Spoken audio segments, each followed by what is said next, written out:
পর ফিরে এলাম। বাংলা বলছে আজকে বাংলা বলছে গোটা পর্বটাই নির্বাচনের দিনক্ষণ ঘোষণা হয়ে যাওয়ার পর স্বাভাবিকভাবে প্রচুর প্রতিক্রিয়া আসছে। মুখ্যমন্ত্রী মমতা বন্দ্যোপাধ্যায় নির্বাচন কমিশন ৮ দফার ডেট ঘোষণা করার ঠিক অব্যবহিত পরেই এবং ২রা মে আপনারা জানেন সেদিন কাউন্টিং হবে, তারপরেই মমতা বন্দ্যোপাধ্যায় প্রেস কনফারেন্স করেন এবং সেখানে তিনি যাকে বলে দত্তহীন ভাষায় প্রথমের থেকেই তিনি নির্বাচন কমিশনকে তিনি বিধেছেন যে কেন ৮ দফায় ভোট। কি বলছেন শুনবো একটু মুখ্যমন্ত্রী মমতা বন্দ্যোপাধ্যায়ের বক্তব্য। বাংলায় ২৯৪টা সিট, ৮টা ফেজে ইলেকশন কেন, কাকে সুবিধা করে দেওয়ার জন্য? একটু তো রেশনাল থাকবে election commission. We want election commission who have the highest regards. Now, like election commission, the important body, if they don't give justice to the state and the people, who will go? Now, whatever I came to know from BJP party sources, whatever BJP have decided, as per BJP requisition, even I am really sorry to say that they cannot trust even West Bengal, the district also. I am really sorry. My question would be to Election Commission. I welcome your decision, but tell me why half of the district election every day? Why don't you do it? There must be some continuous the election so that from post mobilization to election machinery everything you can do it together. কিন্তু আপনারা কি করেছেন? 2nd March, যেটা second issue of notification 2nd March, 27 March election করছেন কোথায়? পুরুলিয়া। বাঁকুড়াটাকে ভাগ করেছে, করে বাঁকুড়ার একটা পার্ট, ঝাড়গ্রাম পশ্চিম মেদিনীপুরের আবার পার্ট 1, পূর্ব মেদিনীপুরের আবার পার্ট 1, এবার বিয়ে পার্ট 1 পার্ট 2 শেখাচ্ছে। একটা ডিস্ট্রিক্টকে ভাগ করে তাকে আবার পার্ট 1 পার্ট 2 করছে। দক্ষিণ 24 পরগনা জেলায় যেহেতু আমাদের জোর বেশি, সেখানে 3 দিনে ইলেকশন করছে, মানে একটা জেলা 3 বারে। বুঝুন অবস্থা।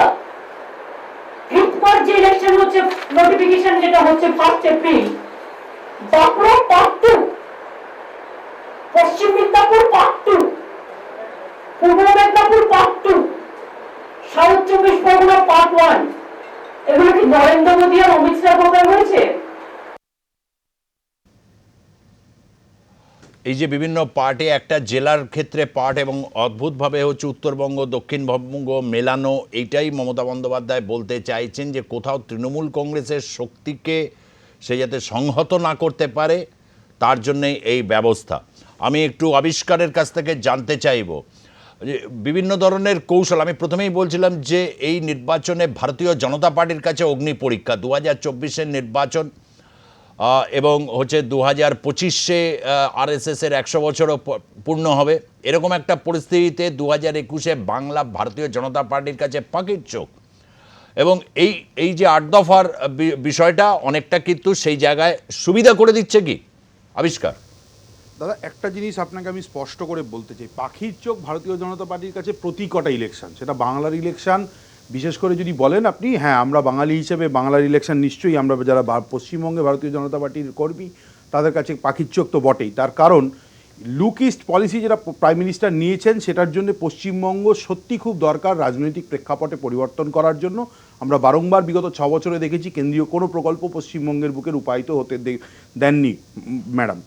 এখন মুশকিল হচ্ছে যেটা দেখুন, আরএসএসের 100 বছর পূর্ণ, সেটা আরএসএসের ব্যাপার। তবে বিজেপির পক্ষ থেকে আমি এটুকু বলতে পারি, আমাদের কাছে সত্যি বড় ফাইট, প্রত্যেক কটা ফাইটই বড় ফাইট, এটাও বড় ফাইট এবং আমরা এটা জিতবো 200-র উপরে সিট নিয়ে।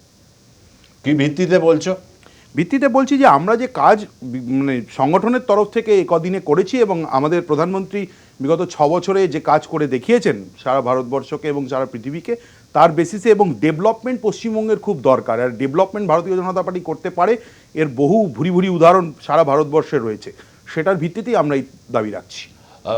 ডেভেলপমেন্টের ক্ষেত্রে পশ্চিমবঙ্গের ক্ষেত্রে কি ধরনের ডেভেলপমেন্ট আমরা নির্বাচনের আগে দেখতে পাচ্ছি? হ্যাঁ, কতগুলো মেট্রো রেল প্রকল্প যেগুলো আগেই গৃহীত ছিল, কাজ চলছিল, সেগুলো উদ্বোধন হচ্ছে, সেগুলো ভালো কিছু, হ্যাঁ ইনফ্রাস্ট্রাকচারালি কিছু ভারতীয় জনতা পার্টি এই রাজ্যে প্রকল্প করছে, কিন্তু কর্মসংস্থান বা এই প্রশ্নগুলোকে কেন্দ্র করে প্রচুর নতুন ভোটার এবার ইনক্লুশন হয়েছে।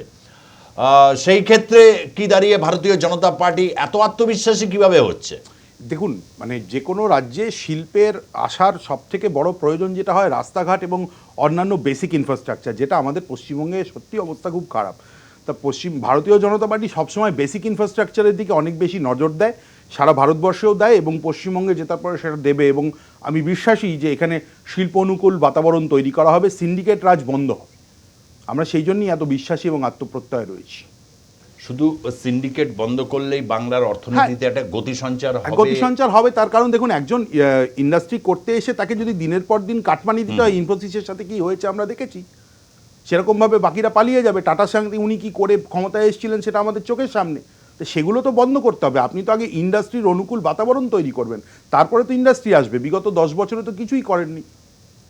আপনি কি তৃণমূল এবং ভারতীয় জনতা পার্টির মানে মুখোমুখি লড়াইটাকেই ভাবছেন? এদিকে জোট প্রশ্নটাও তো রয়েছে, ব্রিগেড প্যারেড গ্রাউন্ড রয়েছে এবং আগামী সময় আব্বাস সিদ্দিকীর সাথে ইন্ডিয়ান সেকুলার ফ্রন্টের সাথে যে জোট, এটাই দুর্ভাগ্যের যে দলটা নিজেদেরকে সেকুলার প্রমাণ করার জন্য সব ভুলে যেতে বসেছিল, তারা এখন কার সঙ্গে যেন গিয়ে একটা অদ্ভুতভাবে জোট করছে। কংগ্রেস আর সিপিএমের ব্যাপারে বলি, কংগ্রেসের দাদা একটু আগে বলছিলেন ভাষা সন্ত্রাসের কথা, ঠিক আছে, চটুল গানে ব্রিগেড যাওয়ার জন্য আবেদন রেখে সূর্যবাবুই কিছুদিন আগে একটা ভিডিও টুইট করেছিলেন।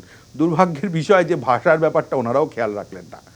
আমি সৌম্য, না, আমার ছোট ভাই বন্ধুবর যা বলেছেন আমি তার কথায় কোনো কাটছি না। কথা বলুক, কথা বলতে হবে, নিশ্চয়ই বিরোধীরা কথা বলবেন, এটাই তো স্বাভাবিক। যদিও ভারতবর্ষে বিরোধীদের space of speech is very less, কিন্তু তবুও আমি একটা কথা বলি যে আপনি যখন বলছেন যে ভারতবর্ষের ডেভেলপমেন্টের ইস্যুতে, তো মানুষ দেখছেন। আজকে আমি কয়েকটা ছোট্ট ছোট্ট পয়েন্ট আপনাদের সামনে বলি যে ভারতবর্ষের মানুষ, আপনি কি মনে করেন যে আপনাদের দর্শকরা যারা দেখছেন আমাদের টিভি চ্যানেলে বসে, যে পশ্চিমবঙ্গ ভারতবর্ষের একটা অঙ্গরাজ্য, সেই অঙ্গরাজ্যের 10 কোটি মানুষও কিন্তু এফেক্টেড যে ভারতবর্ষে আজকে পেট্রোপণ্যের মূল্যের ওপরে। ভারতবর্ষে এই মুহূর্তে পেট্রোল এবং ডিজেলের যে প্রাইস যেভাবে বেড়েছে, তাতে 60% ওপরে প্রায় ট্যাক্স। যে পরিমাণ পেট্রোলের যত পরিমাণ আমরা বাইরের দেশ থেকে নিয়ে আসছি, সেটা 2014 সালের পরে ইনক্রিজ হয়েছে। পশ্চিমবঙ্গে এই মুহূর্তে গ্যাসের দাম, সেটা কি সারা ভারতবর্ষের বাইরে? এটা কি অভিজ্ঞতা নয়? ভারতবর্ষে গত 45 বছরে সবথেকে বেশি বেকার সংখ্যা বৃদ্ধি পেয়েছে কোভিডের আগে। এটা আমার রেকর্ড নয়, এটা ভারতবর্ষের লেবার ডিপার্টমেন্ট বলছে। ভারতবর্ষে এই মুহূর্তে দাঁড়িয়ে সবথেকে কম ইনভেস্টমেন্ট এসছে গত 17 বছরে। ভারতবর্ষে এই মুহূর্তে দাঁড়িয়ে ভারতবর্ষের জিডিপি রেট সবথেকে কম। ভারতবর্ষের সবথেকে বেশি একটা সেক্টর বলতে পারবেন না যেখানে ইন্ডাস্ট্রি এসছে, একটা সেক্টর বলতে পারবেন না যেখানে ইন্ডাস্ট্রিয়ালাইজেশন ডেভেলপমেন্ট হয়েছে। ভারতবর্ষে যারা একদিন প্রতিশ্রুতি দিয়েছিলেন যে আমরা স্মার্ট সিটি করব, 4টে স্মার্ট সিটির নাম বলতে পারবেন না যে ভারতবর্ষে হয়েছে। ভারতবর্ষে একটা টেকনিক্যাল ইউনিভার্সিটির নাম বলতে পারবেন না যেখানে তৈরি হয়েছে। তারা বলছেন বাংলায় সোনার বাংলা করব। আজকে আমার সব থেকে ভালো লাগে যে দেখুন, পশ্চিমবঙ্গে যারা কাটমানি, সিন্ডিকেট, চোর, জোচ্চোর ইত্যাদি ইত্যাদি ইত্যাদি কোট আন করে সব কথা বলছেন, তাদের কাছে আমার বিনীত প্রশ্ন, পশ্চিমবঙ্গে চোরের সংখ্যা তো সমান, একটা কনস্ট্যান্ট। সেই চোররা আজকে একটা দল থেকে এসে আরেকটা দলে এসে তার শোভাবর্ধন করছে, সেই দলে এসে তাদের আত্মপ্রত্যয় দেখাচ্ছে তারা নাকি সোনার বাংলা করবে। দুর্ভাগ্য পশ্চিমবঙ্গের মানুষকে। আপনি কি মনে করেন না পশ্চিমবঙ্গের মানুষ রাজনৈতিকভাবে অত্যন্ত সচেতন মানুষ, যারা 10 বছর ধরে সিন্ডিকেটকে প্রশ্রয় দিয়েছেন, যে সিন্ডিকেটের দেবতা আজকে আপনার দলের তারা রত্ন, যারা কাটমানির দেবতা তারা আজকে আপনার দলের রত্ন, যারা আপনার দলে শুধুমাত্র দুর্নীতিগ্রস্ত, যারা সারদা নারদায় যুক্ত হয়েছেন, তারা আজকে আপনাদের দলের শোভাবর্ধন করছেন। আপনি গত 6.5 বছরে ভারতীয় জনতা পার্টি 7 বছরে একটা এথিক্স কমিটির মিটিং করেনি পার্লামেন্টে, যার নেতৃত্বে থাকেন বিজেপির লালকৃষ্ণ আদবানি। আমার দুর্ভাগ্য যে সেই ভারতীয় জনতা পার্টি, যার রাজ্য, যিনি গুজরাটে একটা দেওয়াল তুলতে হয় শুধুমাত্র, যে আমি জাস্ট ক্লোজ করিনি দাদা 30 সেকেন্ডে, যে শুধুমাত্র ট্রাম্পের সভায় দেওয়াল তুলে গরিব মানুষকে দেখতে আটকাতে হয়, যার উত্তরপ্রদেশে শুধুমাত্র পিওনের চাকরি করার জন্য 3700 পিএইচডির অ্যাপ্লিকেশন পড়ে, যাহা তৃণমূল তাহাই বিজেপি। তারা বলছেন সরকারে সোনার বাংলা গড়ব, আর পশ্চিমবঙ্গটাকে গত 6 বছরে যারা শুধুমাত্র শিল্প সম্মেলন নামে ঢক্কানিনাদ করে হাজার হাজার কোটি টাকা খরচা করেছেন, অথচ পশ্চিমবঙ্গে একটা শিল্প আসেনি, সেই তৃণমূল কংগ্রেস বলছেন আমার বাংলার গর্ব। আমার দুর্ভাগ্য যে পশ্চিমবঙ্গের মানুষ এবার কিন্তু দিক নির্দেশ করে ফেলেছেন। পশ্চিমবঙ্গের মানুষ এই বায়নারির বাইরে গিয়ে বাম এবং কংগ্রেসের গণতান্ত্রিক জোটকে ক্ষমতায় আনবে। রবিবারের ব্রিগেড প্রসঙ্গে একটা আজকে আব্বাস সিদ্দিকী, যাকে নিয়ে জোটকে ঘিরে একটা বিরাট প্রশ্ন এখন আবর্তিত হচ্ছে, তিনি আজকে সাফ জানিয়েছেন যে বামেদের সাথে সিপিআইএমের সঙ্গে তার আসন রফা সম্পূর্ণ কিন্তু কংগ্রেসের সঙ্গে হয়নি, তথাপি তিনি ব্রিগেডে থাকছেন। অর্থাৎ কংগ্রেসের সাথে এখনো পর্যন্ত কোনো একটা প্রশ্নে আব্বাসের এখনো পর্যন্ত রফা হচ্ছে। আমি আপনাদের বলি যে কংগ্রেসের সঙ্গে আব্বাসের প্রশ্ন, হ্যাঁ, ইটস আ কনভার্জেন্স, এটা কখনোই এভাবে ধরে নেওয়া যায় না। তার দলের নাম ইন্ডিয়ান সেকুলার ফ্রন্ট। আপনারা একটা জিনিস বারবার দাগিয়ে দেন, তিনি কি বলছেন? সংবিধানের কথা বলছেন। তিনি কি বলছেন? বেকারত্বের কথা বলছেন। তিনি কি বলছেন? চাকরির কথা বলছেন। তিনি কি বলছেন? মানুষের অধিকারের কথা বলছেন। হিন্দু, মুসলমান, শিখ, ইসাই সবাই আসবেন তার দলে। সেরকম একটা মানুষকে, সেই দলটাকে আমরা সমর্থন করছি এবং আলোচনা চলছে। এই আলোচনায় কনভার্জেন্স এবং কনজেনিটাল অ্যাটমসফিয়ারে আলোচনা চলছে। আলোচনায় দেখুন, আলোচনা চলতে পারে, রাজনীতিতে এ কথা বলে দেওয়া যায় না যে আগামীকাল জানিয়ে দেওয়া হয়েছে তো, মানে না, দেখুন আমি বলছি এটা বলে দেওয়া যায় না এই মুহূর্তে দাঁড়িয়ে। যখন আলোচনা চলে, কোনো রাজনৈতিক দল ওটাই বলতে পারে না যে জোট হবে কি হবে না, কতটা হবে কতটা হবে না। আলোচনা চলছে, আপনারা ধৈর্য ধরুন। আমরা নিশ্চিত অনেক, শুধু আইএসএফ নয়, অনেক ছোট ছোট দল তারাও আজকে এই বাম এবং ধর্মনিরপেক্ষ গণতান্ত্রিক জোটের পক্ষ নিয়েছেন। তারা এই বায়নারির বিরুদ্ধে, তারা তৃণমূল কংগ্রেসেরও বিরুদ্ধে, তারা বিজেপিরও বিরুদ্ধে। তারা চাইছে মানুষের সঙ্গে। বেশ, আজকে এই পর্যন্তই আমরা থাকছি। আজকে গোটা বিষয়টাই যেহেতু বাংলা বলছেতে আমরা দেখলাম যে আজকে ভোটের নির্ঘণ্ট প্রকাশিত হয়েছে। এই দিনটার জন্য অনেকেই অপেক্ষা করেছিলেন। বিভিন্ন সময় বিভিন্ন প্রতিবেদন, চ্যানেল যুদ্ধগুলো শুরু হবে, কিন্তু ভোটে আমাদের কাছে আর+এর কাছে আপনারা থাকুন। তার কারণ হচ্ছে এমন কিছু কিছু খবর, এমন কিছু কিছু কোন পথে এগোচ্ছে, কোনটায় এমন কিছু কিছু ঘটনা এবার ঘটতে থাকবে যে ঘটনাগুলো আপনাদের জ্ঞাতসারে অত্যন্ত জরুরি। শুধু বিতর্কের জন্য বিতর্ক হবে না, আগামী সময় একেবারে তুল্যমূল্যভাবে বাংলা কি পেতে চলেছে, বাংলার প্রাপ্যটা কি, বাংলার যারা ভূমিপুত্র যারা রয়েছেন তাদের কতটা অধিকার রয়েছে, বাংলা আগামী সময় এই যে কেন্দ্র রাজ্যের যে বিবাদের মধ্যে থেকে বাংলা ভারত, এই যে যুক্তরাষ্ট্রের মধ্যে যে কতটা বাংলার প্রভাব রয়েছে, তার সমস্ত কিছু কিন্তু নির্ধারিত হবে এবার এর ভোটে। কিন্তু অনেকটাই বেশি প্রত্যাশা রয়েছে, সেই প্রত্যাশার দিকে আমরা অবশ্যই নজর রাখবো। ধন্যবাদ সৌম্য আইচ রায়, ধন্যবাদ আবিষ্কার ভট্টাচার্য, যিনি বিজেপির নেতা, তরুণ নেতা, তাদের ধন্যবাদ জানিয়ে আজকের বাংলা বলছে এই পর্যন্তই থাকছি। দেখতে থাকুন আর+নিউজ, সবার আগে সবার পাশে।